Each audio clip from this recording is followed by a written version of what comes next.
Handa na ba kayo sa isang nakakakabang biyahe? Maligayang pagdating sa Halsema Highway.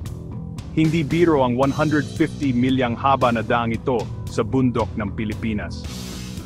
Kinokonekta nito ang Baguio City at Bontoc at kilala ito sa matatalim na kurba at matarik na bangin. Kaya mo ba ito? Ganito kasi iyon. Mataas ang bilang ng aksidente sa Halsema Highway, may mga bus na nahuhulog sa bangin taon-taon. Mga landslide at pagguho ng lupa, pangkaraniwang mga panganib na maaring gawing bangungot ang iyong biyahe. Ang daan. Hindi maayos ang pagkagawa at madalas natatakpan ng makapal na fog o madulas na ambon. Halos wala kang makita, kaya bawat liko ay isang sugal, at huwag na nating pag-usapan ang trapiko. Puno ng mga turista at mabibilis na mga local na bus, talagang delikado. Kahit ang mga bihasang driver ay nahihirapan dito.